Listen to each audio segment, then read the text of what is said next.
சிவபெருமான வணங்குதல். சில பேர் சிவபெருமான வணங்காமல் இருக்கிறாங்க.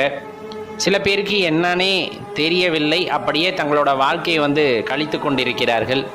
இப்படி பலவிதமான மனிதர்கள் இருக்கையில் ஒருவேளை நம்மளுக்கு சிவபெருமான பற்றின ஒரு அறிதல் இல்லாமல் புரிதல் இல்லாமல் இருந்திருந்தா என்ன நடந்திருக்கும் அப்படின்னு யோசிச்சு பாருங்க. ரொம்ப பயமான ஒரு விஷயம், ரொம்ப அச்சப்பட வேண்டிய விஷயம். ஒருவேளை சிவபெருமான பற்றின புரிதல் நமக்கு இல்லாமல் இருந்திருந்ததுன்னா இந்த இந்திரியங்கள்னு சொல்லக்கூடியது 5 பொறிகள் இருக்கு இல்லையா, அதுக்கு கட்டுப்பட்டே இருந்திருந்திருப்போம்.